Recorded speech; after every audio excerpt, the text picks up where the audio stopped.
10, du premier verset au 11e verset. On lira 1 Jean chapitre 2, le verset 16. Et on finira avec Matthieu chapitre 4, du 1er au 11e verset.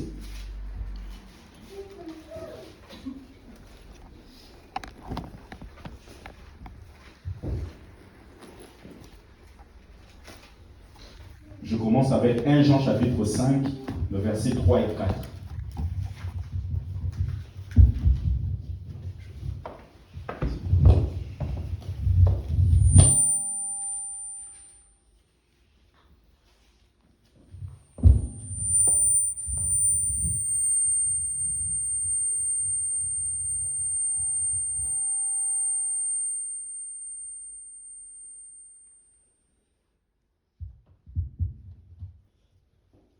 Jean chapitre 5, le verset 3 et 4. La Bible dit: car l'amour de Dieu consiste à garder ses commandements. Et ses commandements ne sont pas pénibles. Car tout ce qui est né de Dieu triomphe du monde.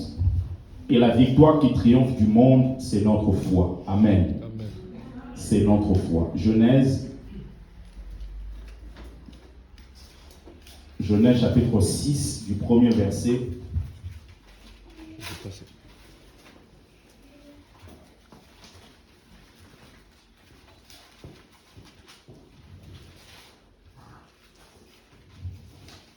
Au 11e verset.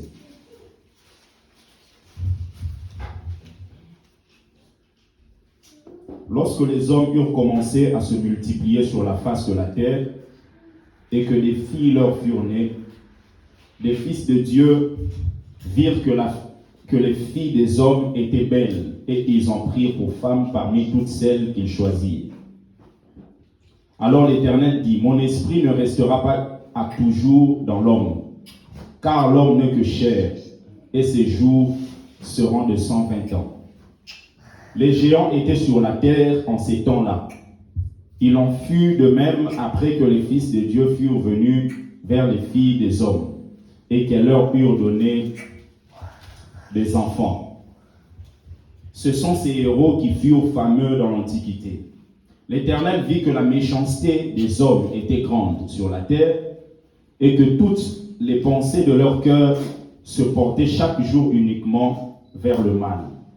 Et l'Éternel se repentit d'avoir fait l'homme sur la terre, et il fut affligé en son cœur. Et l'Éternel dit: j'exterminerai de la face de la terre l'homme que j'ai créé, depuis l'homme jusqu'au bétail, aux reptiles et aux oiseaux du ciel, car je me répands de les avoir faits. Mais Noé trouva grâce aux yeux de l'Éternel. Voici la postérité de Noé. Noé était un homme juste et intègre. Dans son temps, Noé marchait avec Dieu. Noé engendra 3 fils, Sem, Cham et Japheth. La terre était corrompue. Devant Dieu, la terre était pleine de violence. Amen. La terre était pleine de violence. On va lire 1 Jean, chapitre 2, s'il vous plaît. 1 Jean 2, le verset 16. 1 Jean 2, le verset 16.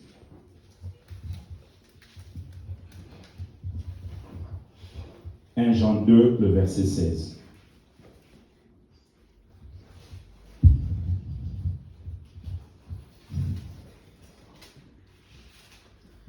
La Bible dit: car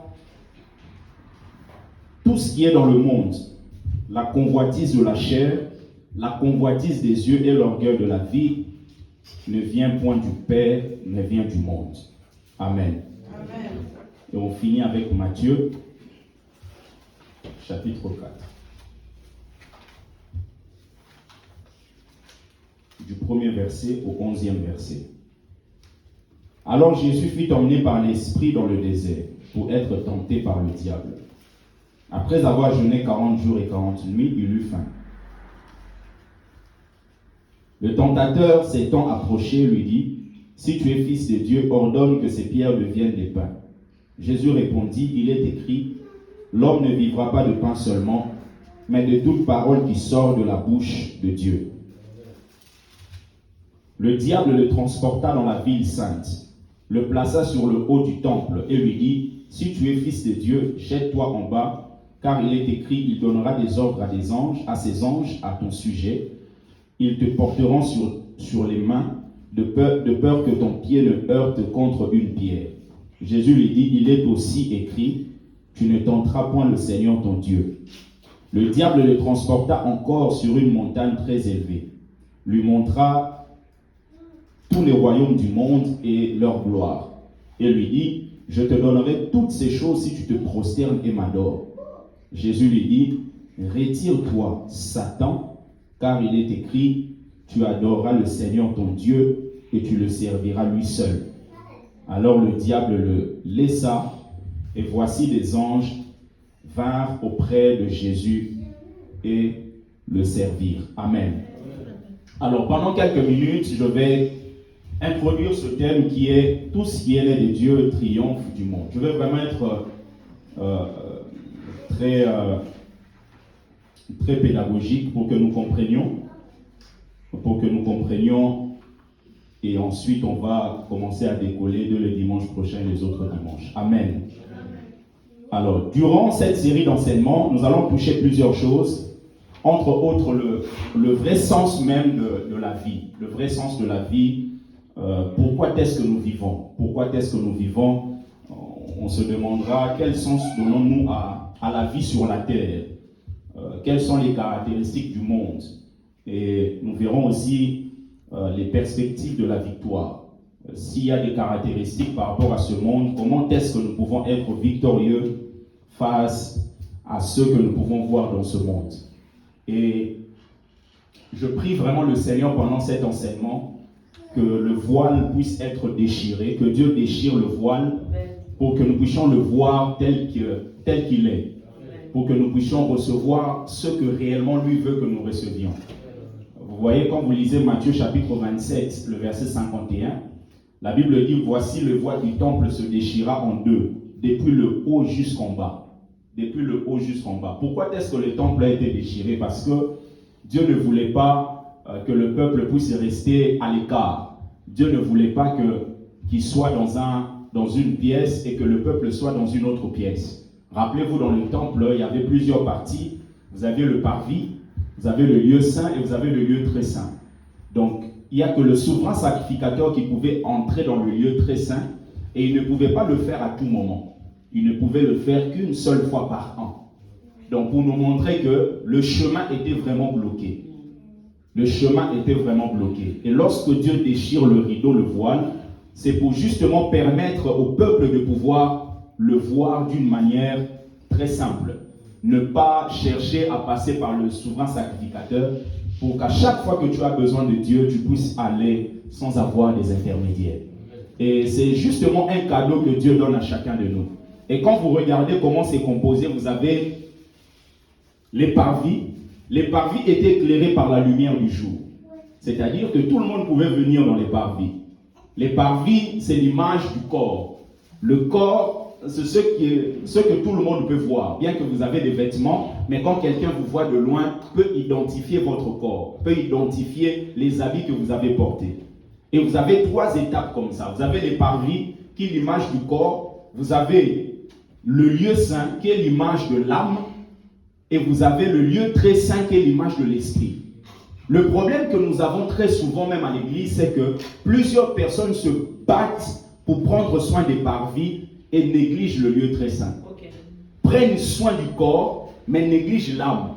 C'est pour cela que vous allez voir plusieurs personnes se battent pour avoir des vêtements, pour être bien habillés, pour avoir des choses. Ce n'est pas mauvais. Mais lorsque vous vous limitez là, vous ne travaillez pas votre mental. Parce que votre mental, c'est dans la dimension du lieu saint. C'est dans la dimension de l'âme. Vous ne travaillez pas votre intelligence. Vous ne travaillez pas vos émotions. Vous n'allez rester au niveau des parvis. Alors que Dieu veut non seulement que vous quittiez le niveau des parvis, vous arrivez au niveau du lieu saint, mais que vous atteigniez aussi le niveau très saint. Parce que là-bas, c'est l'esprit. Et lorsque vous recevez Jésus, vous regardez vous-même, ce n'est pas votre corps qui a changé. Quand vous recevez Jésus, c'est votre esprit qui est régénéré.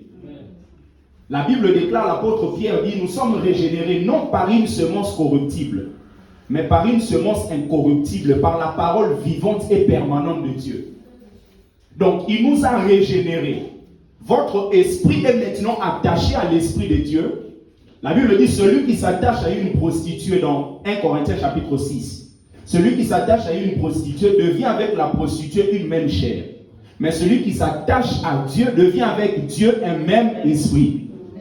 Donc, quand vous vous associez à Dieu, vous êtes maintenant dans la dimension du lieu très saint. Maintenant, les parvis étaient éclairés par la lumière du jour. Ça, c'est l'image de quelqu'un qui vit des relations avec d'autres humains. Parce que dans le lieu, dans les parvis, vous avez tout le monde qui peut venir. Vous avez des gens, des hommes, de toutes couleurs, des gens de toutes tailles qui sont là. C'est bien. Mais quand vous atteignez le niveau du lieu saint, là vous allez maintenant avoir conscience même de l'église. Parce que si la lumière du jour éclaire les parvis, le lieu saint est éclairé par le chandelier. Et le chandelier avait 7 branches. Et les 7 branches, c'est l'image de l'église qu'on appelle l'église universelle. Quand vous lisez Apocalypse chapitre 1er, 2, 3, on nous parle des 7 églises d'Asie mineure. Et ces 7 églises d'Asie mineure représentent justement l'église. Et l'église dans plusieurs sphères, dans plusieurs dimensions. Et actuellement, nous pouvons dire que nous sommes dans la dimension de l'église de Laodicée. Là où Jésus est en train de dire, tu es pauvre alors que tu te dis riche. C'est-à-dire qu'une ville qui était très riche économiquement, mais qui n'avait pas de valeur. Donc il dit, tu es riche, tu te dis riche, mais alors que tu es pauvre. Ça peut être paradoxal, mais c'est vrai. Il y a des gens dans ce monde qui sont très riches, mais très pauvres mentalement. Il y a des gens qui sont très riches, mais très pauvres spirituellement. Très pauvres spirituellement. C'est pour cela qu'il est aimé en tant qu'homme, en tant que femme, en tant que papa, maman. C'est vrai, soucions-nous du corps, c'est important. Mais allons au-delà. Travaillons le mental. Mais non seulement le mental, soyons des hommes spirituels. Parce que celui qui est très intelligent est toujours inférieur à celui qui est spirituel. Parce que l'intelligence ne peut pas faire face aux démons. Non. Les démons n'ont rien à faire avec l'intelligence humaine. Mais vous allez voir que l'intelligence humaine peut vous ouvrir des portes dans ce monde. Ce que votre corps ne peut pas vous donner, votre intelligence vous donnera. Mais ce que votre intelligence ne peut pas vous donner, la dimension spirituelle vous donnera ça. C'est pour ça que la Bible déclare, un homme spirituel juge de tout. Parce qu'il est au-dessus de ces 2 dimensions. Il ne navigue pas dans les parvis. Il ne navigue pas dans le lieu saint, mais il navigue dans le lieu très saint. Amen. Il navigue là-bas. Il navigue là-bas. Donc, il y avait 7 branches. Et à l'intérieur de ces branches, il y avait comme des mèches. Et ces mèches devaient être allumées. Mais pour être allumées, il fallait mettre de l'huile. Et quand vous mettez de l'huile, cela est allumé, ça éclaire le lieu saint. Maintenant, dans le lieu saint, il n'y avait pas que le chandelier. Il y avait aussi la table et les pains de proposition. Quand vous allumez le chandelier éclaire, donne de la lumière au pain qui est sur la table. Or, l'évangile selon Jean nous montre que Jésus est le pain de vie.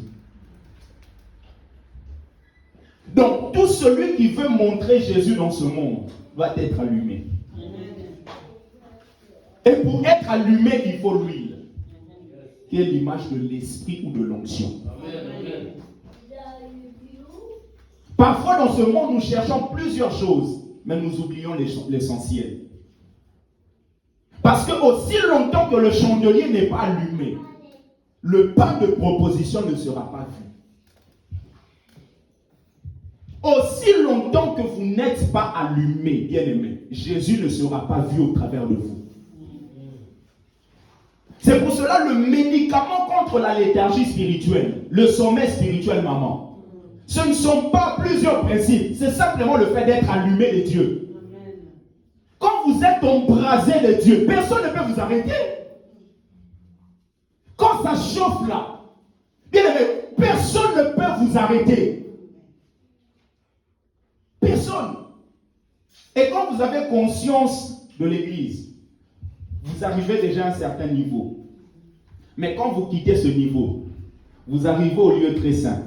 Au lieu très saint, il n'y a pas de lumière. Parce que Dieu lui-même éclaire ce lieu-là. Là, vous n'avez plus conscience des hommes dans le parvis. Vous n'avez plus conscience juste de l'église en tant qu'entité. Là, vous avez conscience de lui-même, Dieu. Conscience de lui-même. Parce que dans les parvis, il y a des hommes qui peuvent vous conseiller tout ça. Dans le lieu saint, vous avez aussi des hommes qui est l'image de l'église, mais dans le lieu très saint, vous avez lui-même Dieu. Vos décisions à l'intérieur ne dépendent pas des phénomènes exogènes. Quand vous êtes dans le lieu saint, dans les parvis plutôt, l'éclairage dépend d'un phénomène exogène. Ça vient de là-bas, de l'extérieur, la lumière du jour. Quand vous êtes dans le parvis, ça dépend du chandelier. Mais quand vous êtes à l'intérieur du lieu très saint, ça dépend de Dieu lui-même. C'est pour cela que les gens qui évoluent dans le domaine spirituel, ils ne dépendent plus des avis des gens.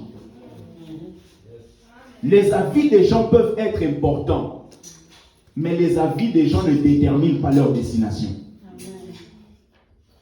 Parce qu'ils savent que seul Dieu m'éclaire. Tout ce qui est né de Dieu triomphe du monde. Et le dire comme ça, ce monde a ses caractéristiques. Et vous allez voir que la Bible dit rien n'est nouveau sur la terre. Ce qui est, c'est ce qui a été. Maintenant, quand vous étudiez un peu notre temps actuel, vous allez vous rendre compte que ce temps est en train de manifester les caractéristiques que nous pouvons retrouver au temps de Noé et au temps de Lot.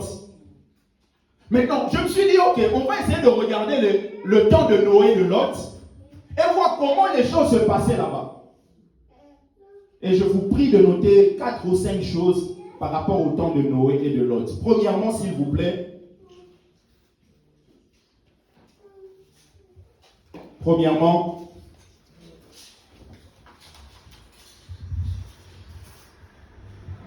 Satan s'était infiltré. La première des choses, quelques particularités concernant le temps de Lot et de Noé. Premièrement, Satan s'était infiltré. Satan s'était infiltré. On le voit dans Genèse chapitre 6, le premier et le deuxième verset. La Bible dit, lorsque les hommes eurent commencé à se multiplier sur la face de la terre, et que des filles leur furent nées, les fils de Dieu virent que les filles des hommes étaient belles, et ils ont pris pour femmes, parmi toutes celles qu'ils choisirent. Quand on dit fils de Dieu ici, vous pouvez noter, ce sont des anges déchus. Ce sont les démons qui agissent, mais par des êtres humains. Il s'agit de l'infiltration. Infiltration de Satan dans les sphères stratégiques de la société. Et de nos jours, vous vous rendez compte que Satan s'est aussi infiltré. Il s'est infiltré dans les médias. Vous voyez une publicité, on parle de voiture, mais vous voyez une femme qui est nue. Vous posez des questions, quel rapport y a-t-il entre la voiture et la femme qui est nue? Parce que Satan s'est infiltré même dans les médias. Il veut ramener une dépravation dans le cœur des gens. Il s'est infiltré même dans les écoles. Satan s'est infiltré même dans les entreprises. Il s'est infiltré même dans les églises locales. Le monde dans lequel nous sommes bien aimés est un monde infiltré par Satan. Il est le chef invisible, mais qui est en train d'opérer derrière des êtres visibles. Des êtres visibles. Et quand vous lisez Ézéchiel chapitre 28, Ézéchiel chapitre 28, c'est tellement long, mais je vais vous expliquer ce qu'il y a dedans. Dans Ézéchiel chapitre 28, on nous parle d'un prince qu'on appelle le prince de Tyr. Non seulement on parle d'un prince qu'on appelle le prince de Tyr, mais on nous parle aussi d'un roi qu'on appelle le roi de Tyr. Cela veut dire quoi? Cela veut dire simplement que le prince de Tyr est un homme visible. C'est un homme que vous pouvez toucher. C'est un homme qui peut parler tel que toi et moi nous le faisons. Mais derrière lui, il y a celui qu'on appelle le roi de Tyr. Le roi de Tyr n'est pas visible à l'œil nu comme ça. Le roi de Tyr, c'est Satan, mais qui est en train d'opérer derrière celui qui est visible. Je vous ai dit la fois passée, derrière chaque trône, il y a une puissance. La puissance soutient le trône. Le trône est visible, mais la puissance qui soutient le trône visible est invisible. C'est pour cela, bien aimé, ce principe n'est pas juste dans l'occultisme. Ce principe est un principe spirituel. Le domaine spirituel, c'est un domaine très vaste et un domaine universel. Et en tant qu'hommes, nous devons comprendre, si nous sommes visibles, il faudrait qu'il y ait une puissance invisible qui nous soutienne. Et parlons du prince de Tyr, Ézéchiel 28, le premier et le deuxième verset. La Bible dit, la parole de l'Éternel me fut adressée en ces mots. Fils de l'homme, dis au prince de Tyr, ainsi parle le Seigneur, l'Éternel. Ton cœur s'est élevé et tu as dit, je suis Dieu. Je suis assis sur le siège de Dieu, au sein des mers. Toi, tu es homme et non Dieu. Tu prends ta volonté pour la volonté de Dieu. Il dit, tu dis, je suis Dieu. Le prince de Tyr, quelqu'un de visible, mais qui se prend pour Dieu. N'est-ce pas qu'il y a des princes de Tyr même dans nos familles? N'est-ce pas qu'il y a des princes de Tyr même dans nos entreprises? Des hommes qui pensent que lorsqu'on quitte leur société, notre vie est pourrie. Des gens qui pensent que s'ils ne nous aident pas, on ne pourra pas prospérer. Des princes de Tyr. Et plusieurs personnes, malheureusement, vivent comme des esclaves, papa. Des esclaves dans des familles, parce qu'ils sont sous l'emprise des princes de Tyr. Des hommes qui sont humains, mais qui se prennent pour Dieu. Regardez des hommes, c'est-à-dire que ça peut être un tonton, une tantine, dans une famille, qui se prend pour prince de Tyr, qui lorsqu'elle dit il y a réunion ce samedi, tu es capable même d'annuler ton travail, mais incapable d'annuler le travail pour un séminaire ou pour un programme de l'église. Parce que les gens sont sous l'emprise des princes de Tyr. Des hommes qui sont des hommes, mais qui se prennent pour des dieux. Oh non, maman, si tu ne fais pas ça, voilà ce que tes enfants auront. Qu'est-ce qu'ils vont avoir? Parce qu'ils se prennent pour des dieux. Dieu parle par la bouche d'Ézéchiel. Ainsi parle le Seigneur. Ton cœur s'est élevé. Et tu as dit, je suis Dieu. Je suis assis sur le siège de Dieu au sein des mers. Toi, tu es homme et non Dieu. Il y a des princes de Tyr. Princes de Tyr. Qui sont en train de terroriser les familles. Il y a des gens qui n'ont plus la joie. Il y a des gens qui vivent en cachette. Il y a des gens qui ne sont plus libres. Parce qu'ils sont sous l'emprise des princes de Tyr. Même pour voyager, tu as du mal même à dire que tu voyages. Oh non, ils vont me bloquer. Alors que Werason peut annoncer 15 jours avant, j'irai aux États-Unis pour un concert. Mais nous avons Dieu. On a peur. Bien aimé, prudence, oui. Peur, non. Amen. Oui. Amen. Jésus pouvait être là. Il dit, passons de l'autre côté.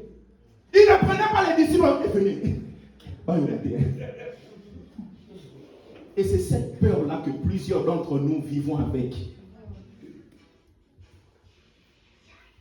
Les princes de Tyr font même que vous allez voir un papa, comme il est sous l'emprise de prince de Tyr. Parce que prince de Tyr peut être un homme, une femme, mais ça peut être aussi une tribu ou même une tradition. Je connais un papa qui est capable de sacrifier ses enfants, mais pour payer les études des neveux. Ça, c'est quelqu'un qui est sous l'emprise de prince de Tyr. Mais le prince de Tyr, ce n'est pas un homme, c'est toute une communauté. Toute une communauté. Et parfois, on a du mal à comprendre la puissance de Dieu qui est en nous. C'est pour cela que nous vivons comme des esclaves. Un jour, je commençais mon premier travail. J'ai travaillé à l'intérim pendant 3-4 jours. Je reçois un appel d'un tonton, d'un oncle, qui m'appelle, qui me dit, Rodin, j'ai appris que tu as eu un travail. Mais tu sais que le premier travail, il faut que nous, tes parents, nous puissions manger ça. Quand il dit parents là, ce n'est pas mon père, hein, ce n'est pas ma mère. Ça dit qu'y compris lui et les autres tontons là, ils doivent manger. Je dis, mais je ne prends pas mon argent comme prémisse, je donne à Dieu, à l'église pour que l'église avance, que je puisse vous donner. Et pendant ce temps-là, j'étais en galère comme pas possible. Mais lui, il ne réalisait pas ça. Je lui ai dit, mais tonton, est-ce que tu comprends ce que tu dis? Et ce sont de telles personnes, si vous ne faites pas attention, vous devenez sous leur emprise. Tu lui dis, j'ai 10 euros, je dois amener Luc au Mac. Il dit, non, envoie-moi d'abord. Presque dit. Et il y a des enfants qui souffrent comme ça. Il se prend pour Dieu, alors que Dieu reste Dieu. Mais non seulement il y a le prince de Tyr, mais il y a le roi de Tyr. La Bible dit, vous avez été rachetés à un grand prix. Ne devenez pas esclaves des hommes. 1 Corinthiens 7, le verset 23. 1 Corinthiens 7, le verset 23. Vous avez été rachetés à un grand prix. Ne devenez pas esclaves des hommes. Comme je l'ai dit, prudence, oui. Mais bien aimé, ne vis pas sous la peur. Ne vis pas sous la peur. Ne vis pas sous la peur. Ou si tu ne fais pas ça, il y aura ça. Ou si tu n'aides pas, il y aura ça. Quand vous aidez quelqu'un d'abord, bien aimé, c'est votre volonté propre. Vous n'êtes pas dans l'obligation de le faire. Si vous le faites, c'est par amour. Mais il ne faudrait pas que le faire devienne une emprise qu'on pose sur vous. Il faut que l'Église parle de ces choses. Vous allez voir une maman qui n'est jamais heureuse parce qu'elle est sous l'emprise des choses. Les gens sont capables d'emmener leurs enfants au McDo. Mais $300 par mois doivent partir. Je ne dis pas d'envoyer si tu en as. Mais bien aimé, que ce ne soit pas quelque chose, tu es sous l'emprise de... Non! Fais-le dans la liberté. La Bible dit, vous avez été rachetés à un grand prix. Ne devenez pas esclaves des hommes. Non. Esclaves des hommes. Oh, si tu ne fais pas ça, il y aura ça. Bien aimé, toi en Christ, tu es une exception. Oh non, tu vois l'autre a vécu. Non, en Christ là, bien aimé, personne ne te touchera. Vous le croyez ou pas? Personne ne te touchera. Vous savez que dans l'arche, il y avait des animaux, mais il n'y avait pas le poisson. Parce que si le poisson entre dans l'arche, il mourra. Dans la vie, on peut toucher tout le monde, mais il y a des gens qui sont des exceptions. Mais poisson, tu es en train de déambuler ici. Poisson, c'est l'endroit où il est, c'est sa protection.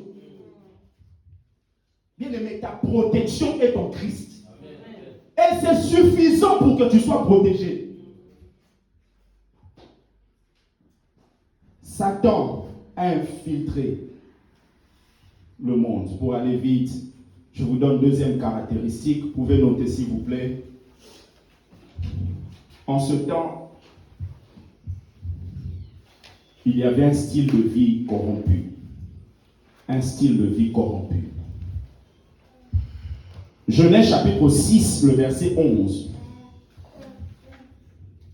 La Bible dit, la terre était corrompue devant Dieu. Et la terre était pleine de violence. Corrompu signifie que la terre était ruinée. La terre était abîmée. La terre était pleine de violence. Regardez aujourd'hui, bien aimé, la violence qu'on retrouve dans les différents continents. La violence qu'on retrouve dans les familles. La corruption est devenue la norme dans plusieurs endroits. La corruption même à l'église. C'est vrai qu'ici, on n'en a pas encore vu Mais j'ai vu des églises où il y a même la corruption au niveau de ceux qui travaillent à l'église. C'est-à-dire que le monsieur ou la femme veut tellement servir, donne des cadeaux au pasteur pour que le pasteur le mette au programme. Ça, c'est la corruption. Oui. Un jour, j'ai vu un monsieur, je lui ai dit, mais pourquoi tu fais tout ça en fait? J'ai eu à comprendre qu'il ne le fait pas par amour. Il le fait parce qu'il vise un objectif. La terre était corrompue. La corruption aujourd'hui. Même les enfants sont en train de corrompre leurs parents. Il y a des enfants à la maison, ça dit que le lundi commence. Tu regardes son comportement le lundi, le mardi. Toi-même, tu as envie de lui dire, Eliezer, Sengara, Olini. C'est tellement anormal. Mais il le fait parce qu'il vise un but. Mais un but égoïste. C'est la corruption. On essaie même de fois de corrompre Dieu. Regardez Caïn. Caïn veut offrir à Dieu, mais le fruit quoi? Le fruit de son travail de la terre.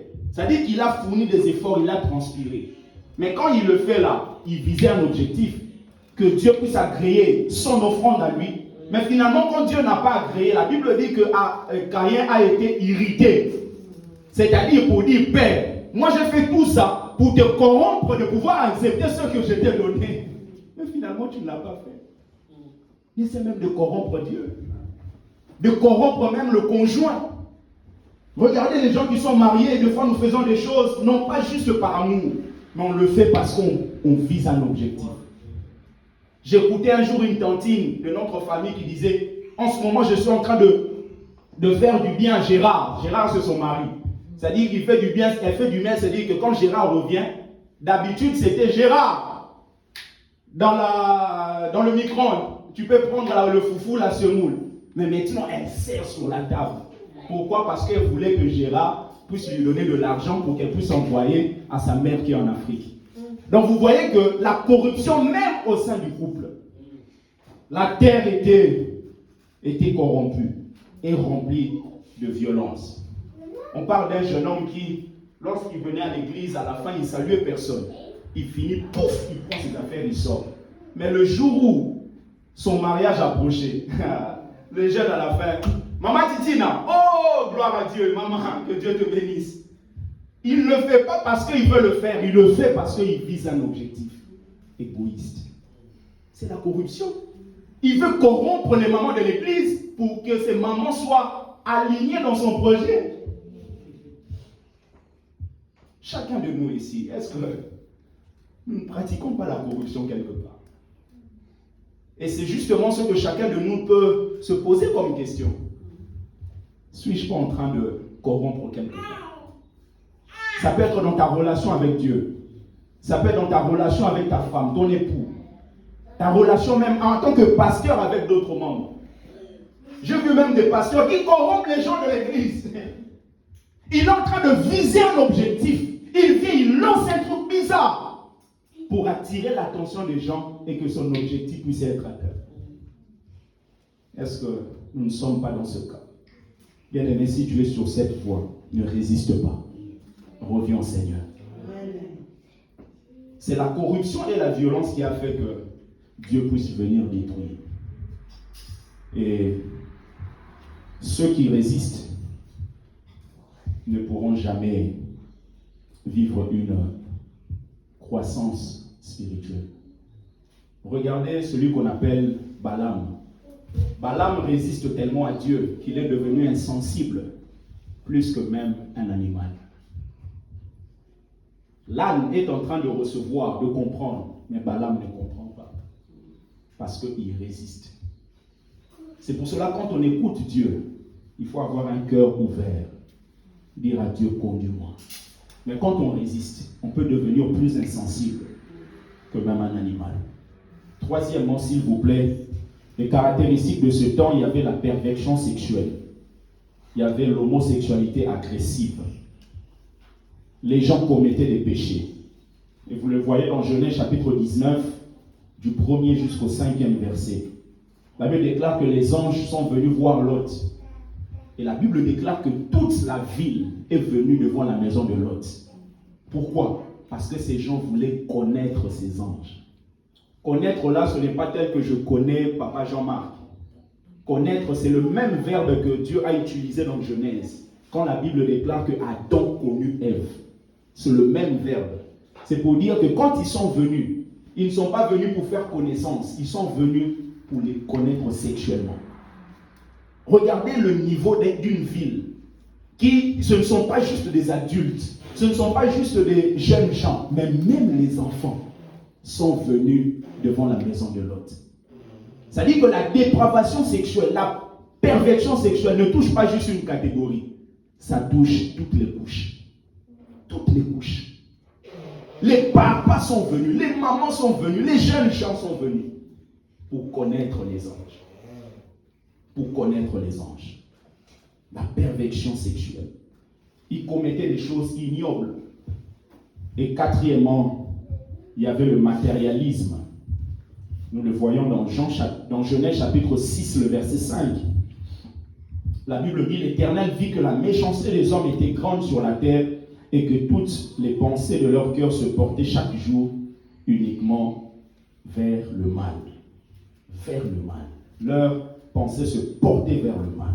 Ce que vous aimez, bien aimé, nous donnera toujours un indice sur ce que vous allez devenir demain. Ce que vous aimez aujourd'hui nous donnera un indice de ce que vous allez devenir demain. Celui qui est matérialiste, sans être prophète, vous pouvez dire, il y a beaucoup de chances qu'ils finissent mal.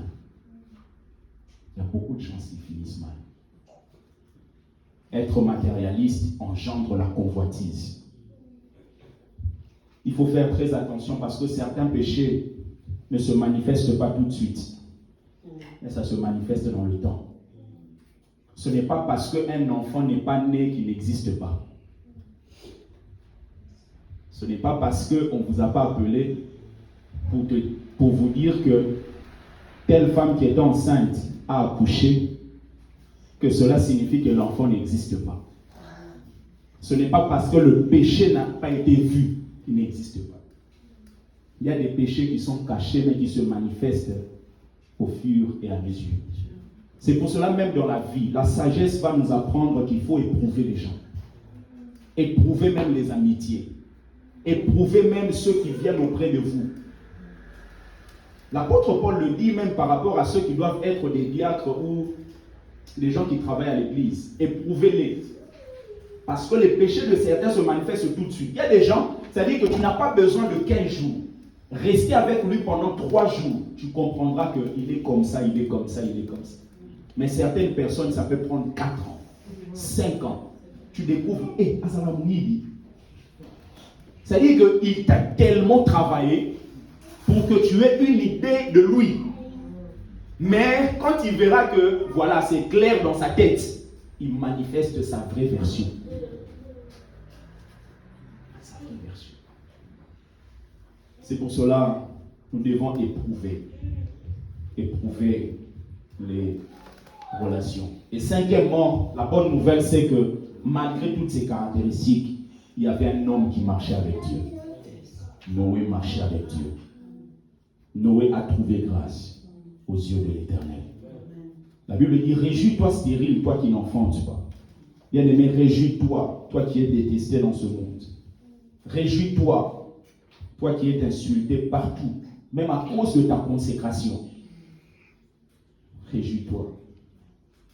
Après avoir peint les caractéristiques de ce monde, le texte qu'on a lu dans 1 Jean 5, la Bible dit, parce que tout ce qui est né de Dieu triomphe du monde. Triomphe du monde. Tout ce que nous avons vu, ce sont les caractéristiques du monde.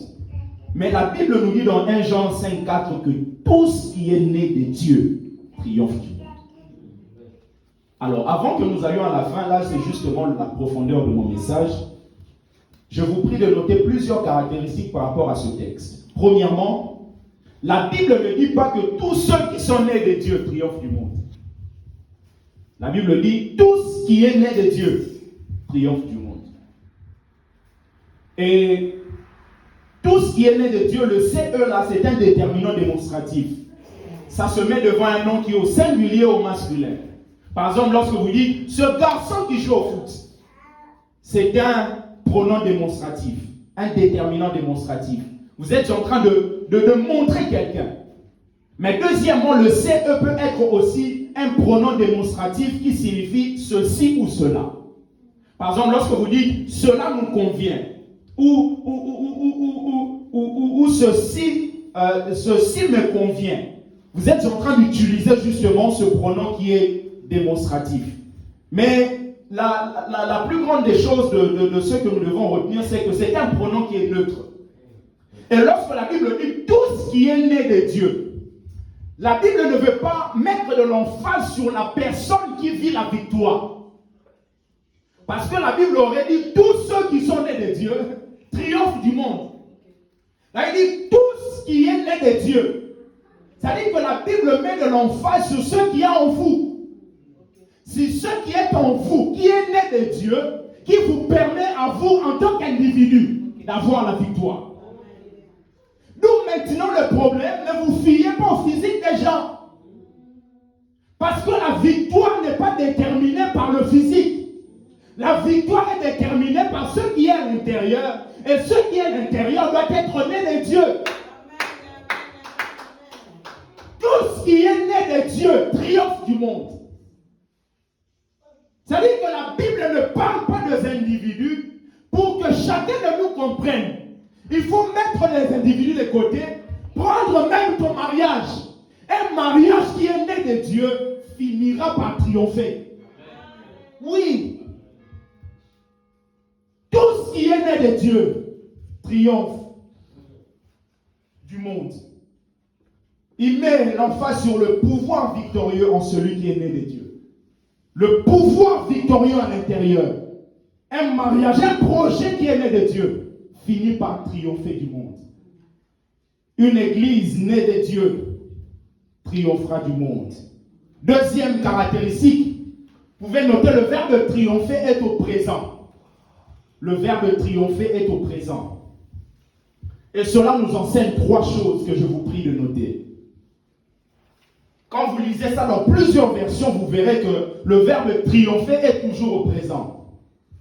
Et le verbe triompher au présent nous enseigne trois choses. Premièrement, cela nous montre que le conflit entre le chrétien et le monde est une affaire quotidienne et permanente.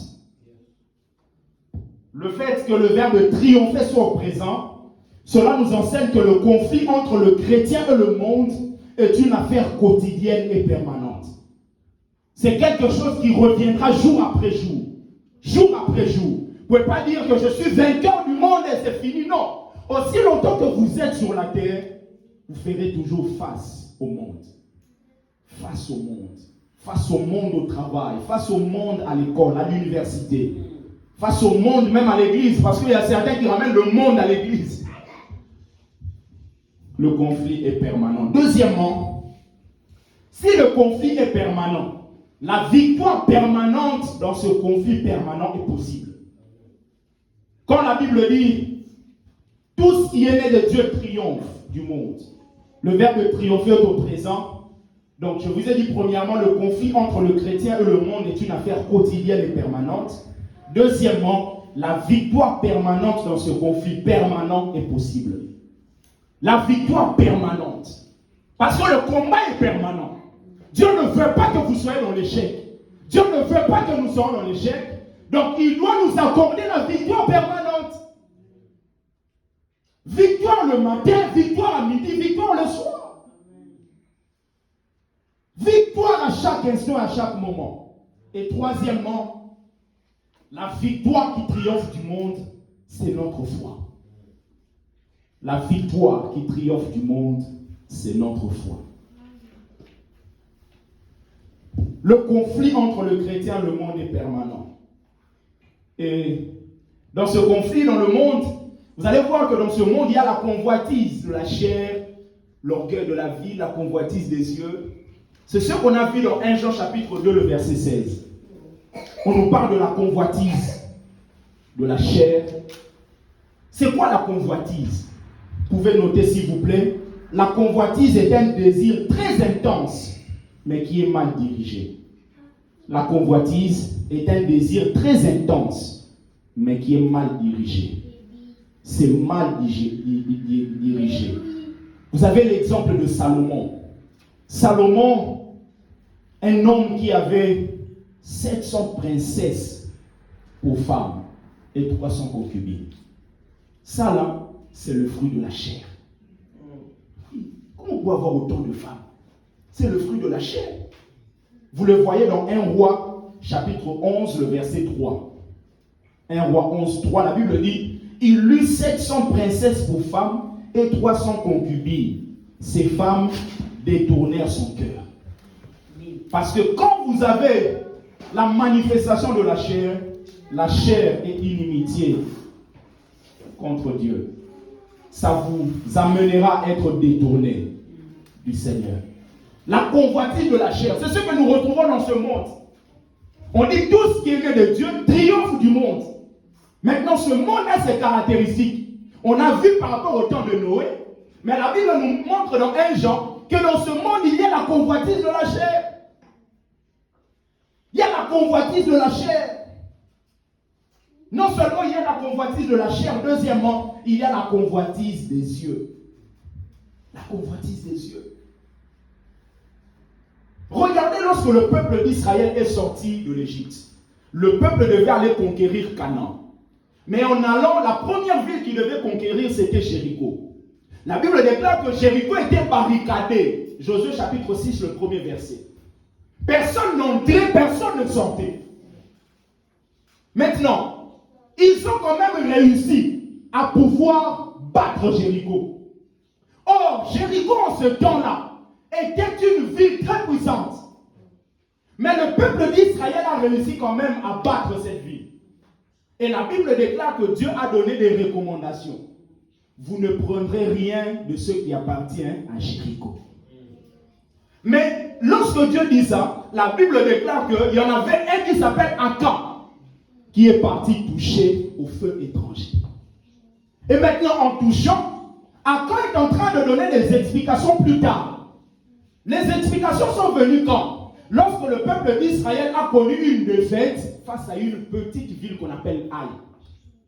C'est-à-dire qu'ils se sont dit, Josué s'est dit, mais non, comment on peut battre Jéricho, une très grande ville, mais perdre devant Haï? Il y a forcément quelque chose. Et c'est là qu'ils ont pu comprendre qu'il y a quelqu'un qui a péché. Et à quand justement, il donne des explications dans Josué chapitre 7, le verset 21. Josué 7, le verset 21. Il dit, j'ai vu dans le butin un beau manteau de chinéar, 200 cycles d'argent, et un lingot d'or du poids de 50 cycles. Je les ai convoités et je les ai pris. Il dit premièrement, j'ai vu. C'est-à-dire la convoitise des yeux a emmené Akan à pouvoir faire perdre toute une nation. Vous voyez comment est-ce que lorsque nous ne gérons pas la convoitise des yeux, on peut faire perdre toute une famille. Parce que Israël était toute une famille. Toute une famille a perdu à cause d'Akan. Il dit, j'ai vu. Et ensuite, il a convoité. Parce que vous ne pouvez pas convoiter ce que vous ne voyez pas encore. Il faut d'abord voir et ensuite convoiter. C'est la raison pour laquelle un homme spirituel, il fait attention à ce que ses yeux voient. Job est en train de dire, j'ai fait un pacte avec mes yeux. Je ne regarderai pas une fille vierge. Dans la vie, à un moment, il faut faire des pactes avec vous-même. Je ne regarderai pas ça. Je ne lirai pas là-bas. Je ne ferai pas ça. Pas par ma puissance, mais par la puissance de Dieu. Seigneur, je te montre ma volonté. Et je veux que toi, tu m'aides. Saint-Esprit, aide-moi. Aide ma vie, aide ma vie. Bien aimé, Dieu aura pitié de toi et il t'aidera. C'est un père qui écoute. Akan finalement a ramené la défaite dans toute une nation. Toute une nation. Il dit, j'ai vu. Qu'est-ce que vous voyez? Parce que Dieu avait interdit au peuple de toucher à ce qui appartient à Jéricho. Mais vous allez voir après, lorsqu'ils sont perdus contre Haï, Et finalement, Dieu leur avait donné la possibilité de prendre les biens de Haï. C'est-à-dire quoi? Si Achan avait été patient, il aurait non seulement gardé la vie, mais il aurait aussi eu ce qui appartient à Haï. Vous voyez comment est-ce que l'impatience et la précipitation amènent la mort, mais nous privent aussi de la bénédiction des dieux. Achan, tu es parti très tôt, parce que la convoitise des yeux. Tu veux tout le temps avoir ce que tu vois. C'est pour cela que plusieurs femmes, plusieurs hommes touchent au fétiche. Au nom, les autres disent, depuis que je suis en Europe, même pas flat à Mokali. Et tu commences à regarder. Junior, envoie-moi tes photos de flat qui a à Kissamboul. Tu regardes comme, hey, moi aussi. Tu sors du métro, Strasbourg-Saint-Denis, et tu vois quelqu'un qui te dit, fétiche. Tu prends le papier. Et demain, je vais aller voir. C'est ça l'intronisation. Et plusieurs ont perdu leurs âmes comme ça. Bien aimé, la convoitise des yeux, c'est la caractéristique de ce monde. Mais préservons-nous. Restons fidèles à Dieu. Non seulement il y a la convoitise des yeux, mais il y a aussi l'orgueil de la vie. L'orgueil de la vie. Ce qu'il y a dans ce monde, la convoitise de la chair, la convoitise des yeux, l'orgueil de la vie. Je vous ai dit la fois passée, Dieu n'a jamais créé Satan. Dieu a créé Lucifer. Un chérubin protecteur qui s'occupait de la louange, d'adoration. Proche de Dieu. Mais il est devenu Satan adversaire. Parce que Dieu ne peut pas créer d'adversaire là-haut. Lui, il est devenu adversaire. Pourquoi? C'est à cause de l'orgueil de la vie. Et quand vous lisez dans Ésaïe chapitre 14, à partir du verset 12 jusqu'au verset 15, Ésaïe 14, 12 à 15, la Bible dit que voilà tombé du ciel, astre brillant, fils de l'aurore, tu es abattu à terre, toi le vainqueur des nations. Tu disais en ton cœur, je monterai au ciel. Regardez l'utilisation de la première personne du singulier. Ça, c'est la caractéristique de ceux qui sont orgueilleux. Je monterai au ciel. J'élèverai mon trône au-dessus des étoiles de Dieu. Je m'assiérai sur la montagne de l'assemblée, à l'extrémité du septentrion. Je monterai sur le sommet des nues. Je serai semblable au Très-Haut. Au moins 5 fois, il utilise la première personne du singulier. Ça, c'est le moi qui est en chacun de nous. Qu'à chaque moment, nous devons crucifier. Crucifier. Le moi. C'est pour cela que Jésus dit, celui qui veut me suivre doit renoncer à lui-même. Mais lui-même, là, c'est qui? C'est le jeu. C'est le jeu orgueilleux qui dit, moi je peux, moi je peux, moi je peux. Il dit, renonce à ça. Il dit, je me lèverai, je monterai. Plus de 5 fois, il utilise la première personne du singulier. Ça, c'est le moi rebelle qui s'oppose à Dieu. Il s'est opposé à Dieu et finalement il a été précipité sur la terre. La convoitise de la chair, la convoitise des yeux et l'orgueil de la vie. Et pour terminer, les 3, vous les retrouvez dans la tentation de Jésus. Jésus a été tenté par le diable. Et la Bible déclare, il y a eu plusieurs choses que le diable lui a dit. Et il y a beaucoup de choses que Jésus a pu dire aussi au diable. Et rapidement, je vais vous montrer ça. Premièrement, la convoitise de la chair. Vous le voyez dans Matthieu chapitre 4, le verset 2 et le verset 3. Matthieu 4, 2 et 3. La Bible dit, après avoir jeûné 40 jours et 40 nuits, il eut faim. Le tentateur s'étant approché lui dit, si tu es fils de Dieu, ordonne que ces pierres deviennent des pains. Quand il dit, si tu es fils de Dieu, Cela ne signifie pas que le diable doutait de l'identité de Jésus. Quand vous étudiez ça dans la version grecque, ça signifie « puisque tu es fils de Dieu ». Puisque tu l'es, fais ce que je te dis. Puisque tu es enfant de Dieu, fais ce que je te dis. Bien-aimé, vous n'avez pas à prouver à Satan. Non. Il a déjà sa défaite. Qu'il attende juste le jour où il sera enfermé pendant 1000 ans, il sera relâché, et ensuite il ira effectivement en enfer pour toujours. Il dit, puisque tu es fils de Dieu, ordonne. Puisque tu es fils de Dieu, ordonne que ces pierres deviennent des pains. Jésus avait faim, il venait de jeûner. Quand vous avez la convoitise de la chair, c'est par rapport à ce que vous vivez. La chair peut vous pousser à des choses. La chair peut vous emmener à des choses. Moment difficile, compliqué. Mais bien aimé, reste attaché à Dieu. Non seulement il a usé de la convoitise de la chair, deuxièmement, il a utilisé l'orgueil de la vie. On le voit dans Matthieu chapitre 4, le verset 5 et le verset 6.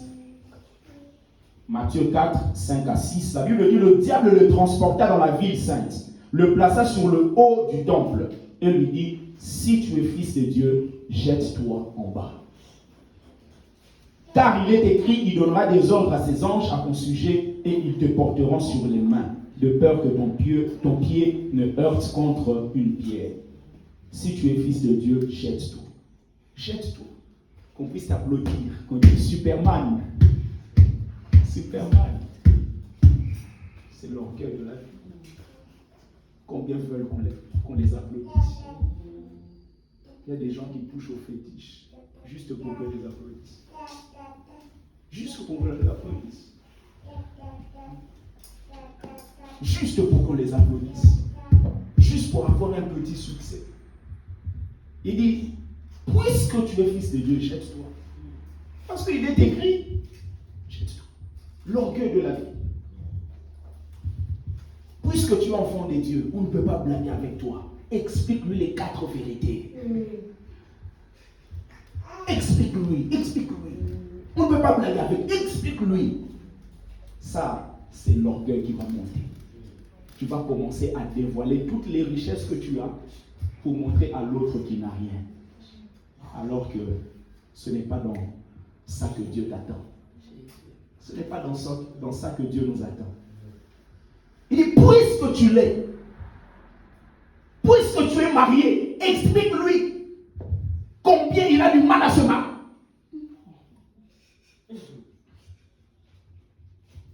Puisque tu es en Europe, lui il est là en Turquie, achète une carte, explique-le, pour aboutir à quoi? Troisièmement, la convoitise des yeux. Dans Matthieu chapitre 4, le verset 8, la Bible dit, le diable le transporta encore sur une montagne très élevée et lui montra tous les royaumes du monde et leur gloire. Et lui dit, je te donnerai toutes ces choses si tu te prosternes et m'adores. La convoitise des yeux, le diable l'a utilisée en montrant la gloire du monde. Parce que le monde a sa gloire. Le monde a sa gloire. La gloire du monde, vous pouvez voir ça même à Cannes. Quand les gens piétinent le tapis rouge. Quelle gloire! Quelle gloire d'avoir des caméras à gauche à droite. C'est cette gloire que Satan a montré à Jésus. Celui qui a la convoitise des yeux et que la convoitise des yeux a affecté sa vie, acceptera facilement. Il regarde tout ce que j'ai, tout ce que je possède. Si seulement tu m'adores. Donc vous voyez que la finalité de toute chose, c'est l'adoration. Un homme peut se battre matin, midi, soir. Ce que vous avez à lui poser comme question, c'est qui tu adores. Ça là, ça met fin à tout. j'ai des villas, j'ai des maisons, j'ai des entreprises, j'ai ceci. C'est bien tout ça. Mais qui tu adores? Cette question me fait un débat. Je peux te donner tout ça. La seule condition, c'est que tu te prosternes. Le mot prosterner en grec, c'est proskuneo. Ça veut dire mettre les genoux à terre, mettre la face par terre. C'est exactement ce qu'on faisait devant les rois. Quand vous le faites, vous dites, ce n'est pas moi qui mérite, mais c'est toi qui mérites. Donc, Satan voulait dire à Jésus, il faudrait que tu fasses une déclaration.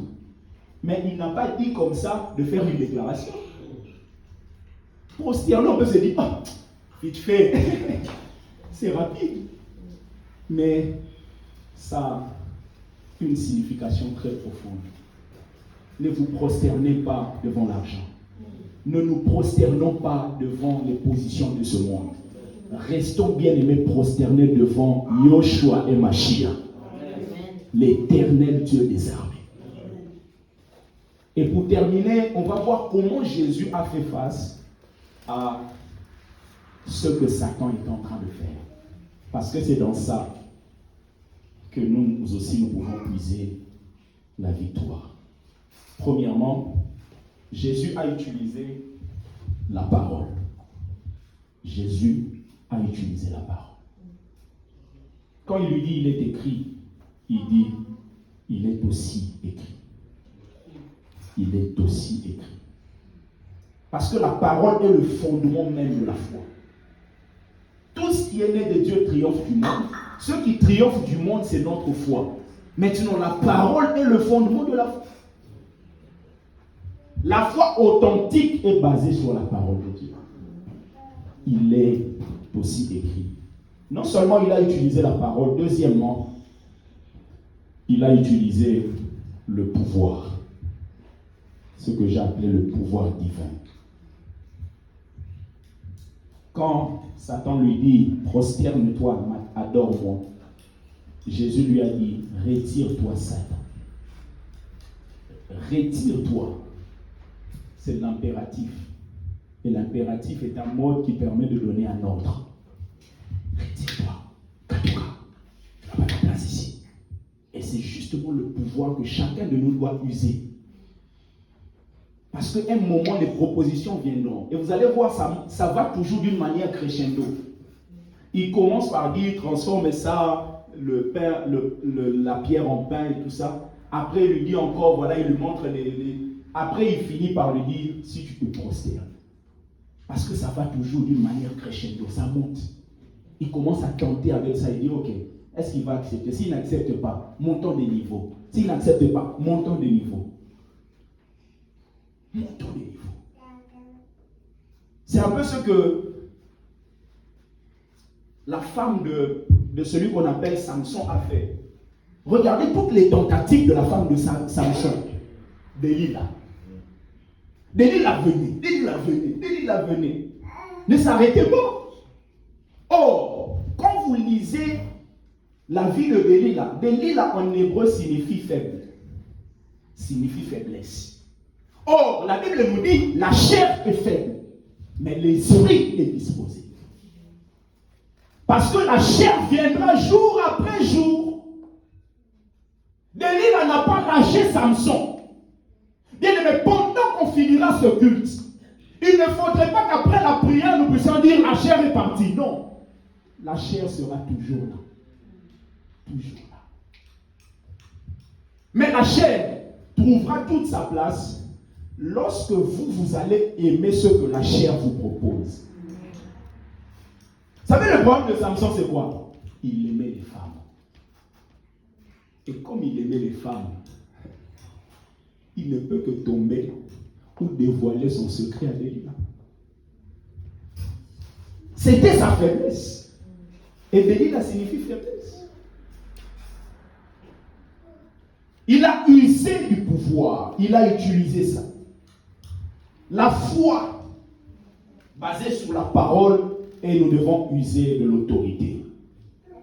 Or, la foi est une ferme assurance des choses qu'on espère, une démonstration de celles qu'on ne voit pas. Parce que dans la foi, vous avez deux mots. Vous avez la croyance ou croire et la démonstration. Parce que aussi longtemps que vous ne démontrez pas ce que vous croyez, vous n'avez pas de foi. En tout cas, vous ne manifestez pas ça. La dimension de la foi, c'est de recevoir une parole de Dieu disant, je t'ai donné un enfant. Et directement, tu commences à aller préparer la layette.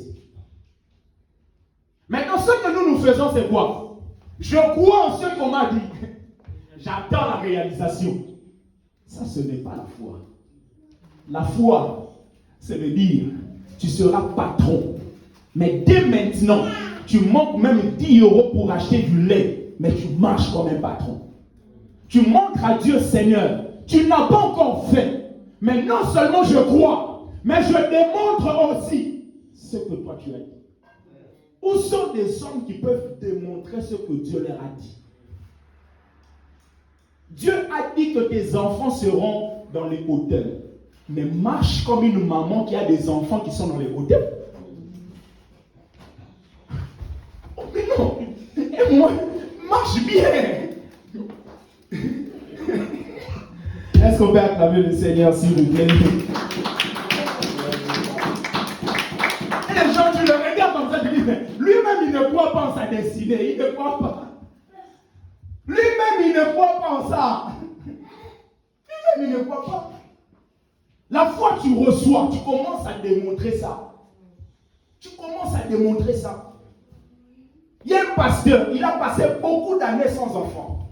À un moment, Dieu leur dit, vous aurez un enfant. Et à chaque fois qu'il revenait dans la maison, il rentrait comme ça, il dit, Dieu donnait, bonjour mon fils. Un jour, il rentrait comme ça, il y avait ses nièces qui étaient à la maison. Il dit, Dieu donnait, oh, mon fils, que Dieu te bénisse. Les nièces ont dit, mais papa, il y a un truc qui ne va pas. Il a dit, non, vous ne pouvez pas comprendre. Parce que je suis en train de naviguer dans une atmosphère de foi que vous ne pouvez pas réaliser. Des hommes qui peuvent arriver, c'est-à-dire que Dieu te parle des choses, te parle de la grandeur. Tu as un salon qui n'a même pas de télé. Tu arrives comme ça, tu dis, je nettoie ma télé. Mais tu nettoies quoi? Il n'y a rien ici. Je nettoie parce que ce que Dieu a dit, ça finira par s'accomplir. Ça finira par s'accomplir. Ça finira par s'accomplir. Un homme que Dieu a promis la grandeur, tu commences à acheter un agenda.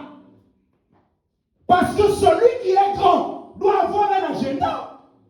Comment vous pouvez être patron de CAC 40 et ne pas avoir un agenda?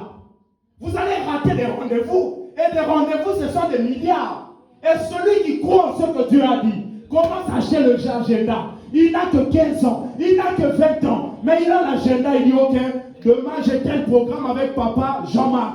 Mais papa Jean-Marc, c'est qui? Non, je me prépare déjà par rapport au rendez-vous des CAC 40. Mais c'est ça la foi, bien-aimé. C'est ça la foi, believe. C'est ça la foi. Croire et démontrer. J'aimerais que nous puissions prier. Est-ce qu'on peut acclamer le Seigneur, s'il vous plaît?